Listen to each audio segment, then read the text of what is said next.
found this note nailed onto a tree on my front lawn. I really don't know how to describe it. I'll just let you read it yourself. Note start. I saw you today. It was your birthday. You didn't see me.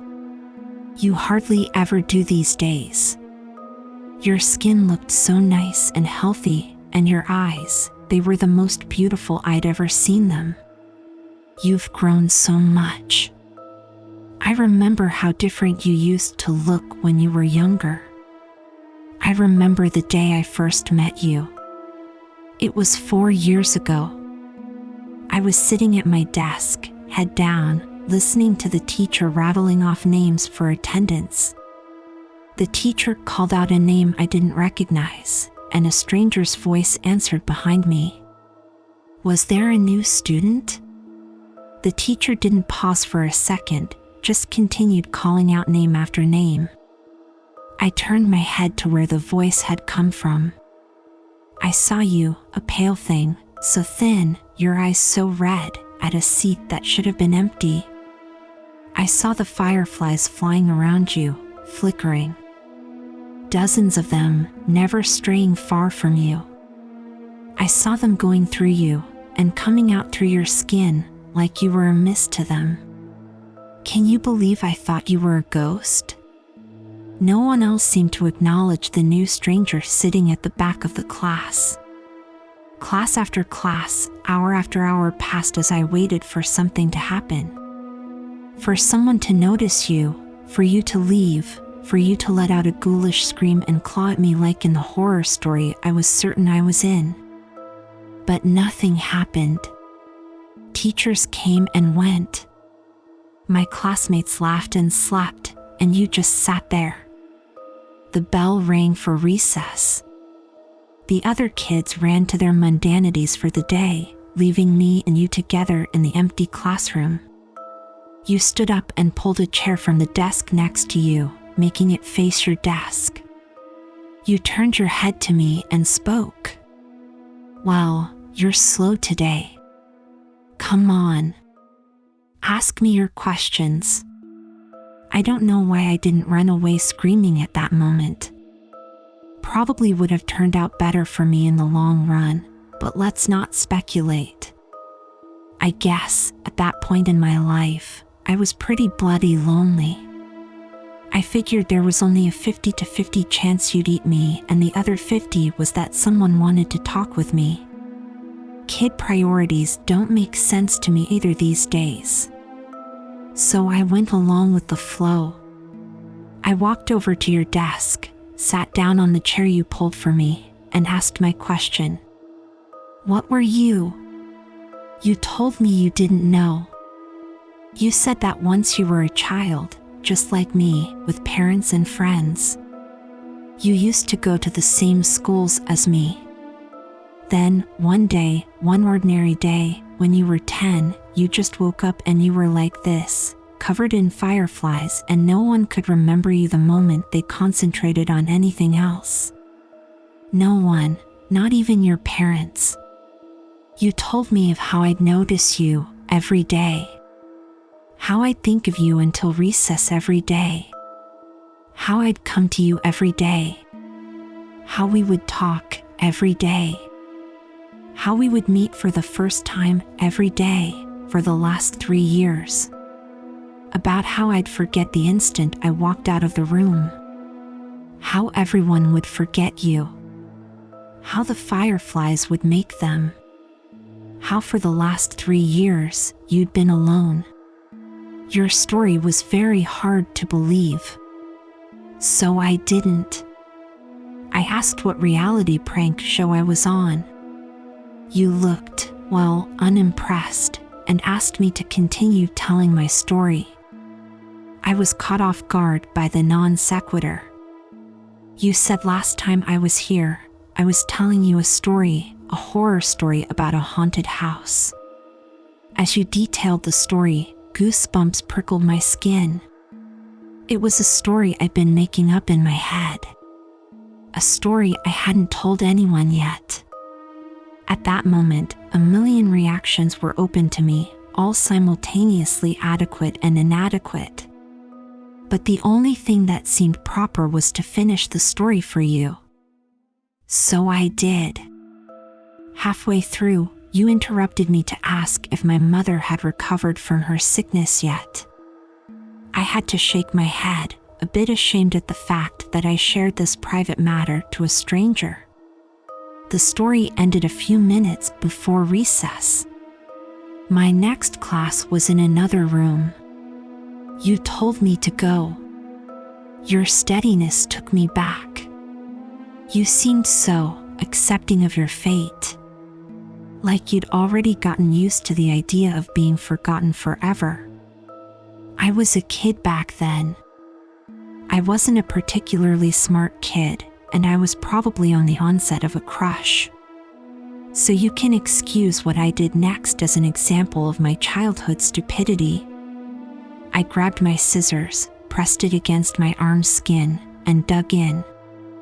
As it drew blood, I pushed it forwards till the cut formed the shape I wanted. Letter by letter, I carved your name onto my arm. Just so you know, I don't regret that. Don't get me wrong, kid power might have made me do it, but it sure as hell didn't make the pain go away. It was one of the most painful experiences of my life. But even then, as a kid, I thought what was happening to you was unfair. I remember how your eyes looked when you saw that. The confusion. How strange it was for you that anyone would want to remember. I remember that look so clearly. When I woke up the next day and saw your name on my arm, I remembered you. I didn't forget. That day, for the first time, we had a conversation that wasn't so one-sided. You said no one had ever done anything like that before and suggested I might have a mental illness. I won't deny it, that drew a little blood. As we talked, a creeping thought came into my head. Did you prefer it when I didn't remember? That night, I was sitting up on my bed, staring at your name on my arm, wondering if I should cover it up so I couldn't see it and give you back your privacy, when I heard a crash. I looked up to see my bedroom window shattered and a dirty rock on my floor. I looked out of the cracked window to see a dark figure on my lawn. You were outside yelling about how we should hang out. It took me a while to get used to how bad you were at talking to people. Years without practice made you quite a bit rusty. That was all right. We had a lot of time. For the next 2 years, we spent most of our free time together. Most of the time, we talked. You'd tell me an aspect of your life and how you lived. You still stayed in your old house. Your parents never noticed the food that had gone missing, never noticed the extra room, or that you'd stolen the extra keys. One night, I confided in you that I was beginning to think you were a part of my imagination, Fight Club style. After all, what could you do to me that I couldn't do to myself? You spent the next month or so trying to leave bite marks on my ear or neck to prove a point. I still have a few scars on my ear, so I guess you did. Looking back, I could see the warning signs even then. Your skin seemed to get worse and worse, paler and paler, and you'd rubbed your eyes raw. It was in winter we had our wake-up call. The morning began like any other. I woke up, brushed my teeth, and started searching for clothes to wear. It was a winter morning, and my room was dark, so I didn't see your name on my arm. The cold sent shivers through my body and pulled out a long-sleeve jacket. A small bell rang in my head. Don't you usually roll your sleeves up? Yeah, and why did I? That was annoying. I finished tidying up and headed to school. On the school bus, I felt oddly content, like something I'd been worrying about had just disappeared. I walked up the school stairs, down the hall, through my classroom door, and sat down at my desk. The same feeling of a burden forgotten hounded my mind. What was I forgetting? When recess came, I just sat at my desk while my classmates ran out.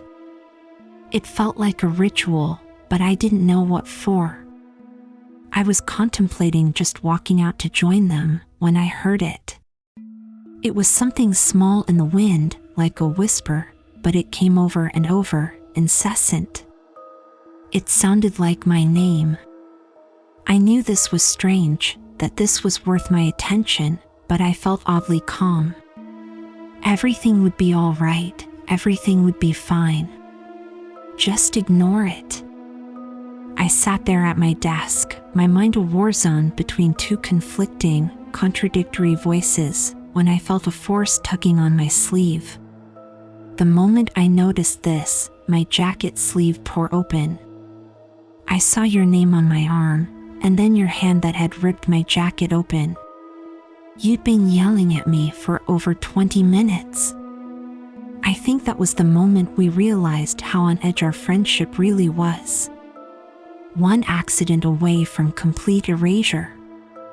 We spent most of the next year in the town library together, trying to find out what the fireflies were. It wasn't really a problem for me. Because of my mother's treatment, my family couldn't afford to go on any trips, and our house didn't have heating anymore, so I was happy to spend my time with you. Trying to find information was a puzzle in and of itself.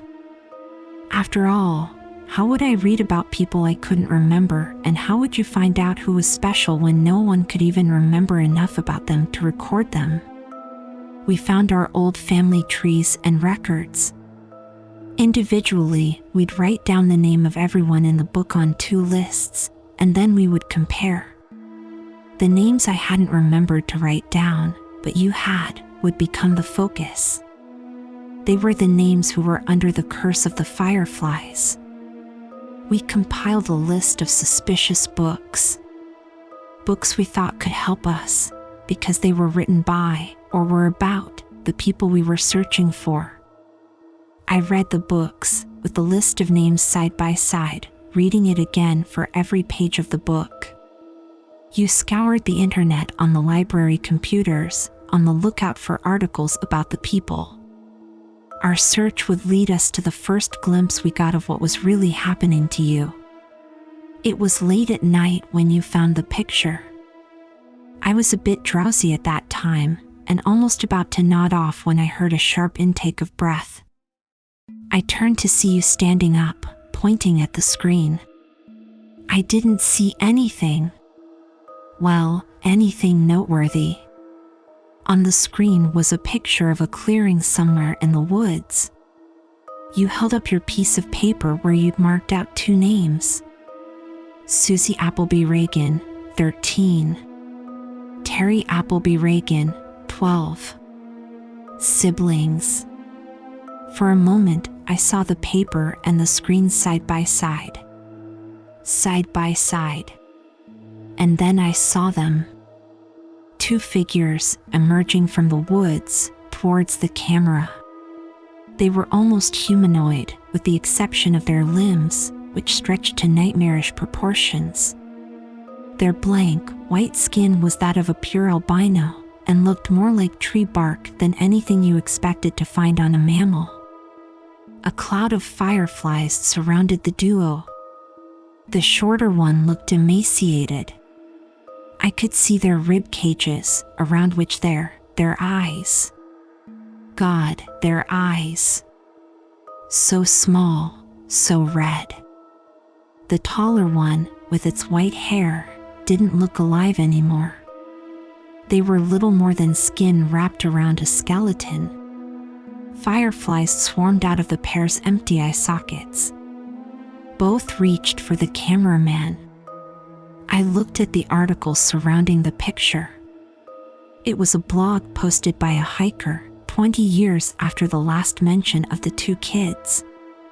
The picture was a mystery to the cameraman as well. He'd been wanting to go to the woods pictured for a while now, but he never actually remembered going there.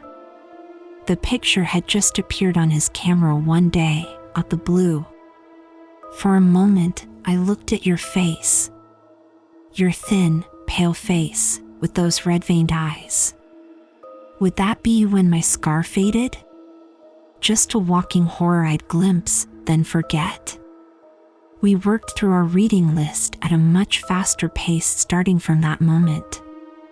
Maybe we should have gone slower. At least every book, every website we'd left untouched, promised hope. The books that we finished and tossed aside promised nothing but the clearing in the woods as one's future. And we tossed aside a lot of books. I believe I tore through 3/4 of my reading list before I stumbled across the journal. Oh, God, that horrible, horrible journal. The journal used to belong to a mental patient named Joey, who claimed to be a serial killer. He was locked up in an asylum when the police discovered his supposed victims never existed. He was diagnosed with a need for attention and shoved away. They should have electrocuted him. They should have fried him until his flesh melted and his hair burned.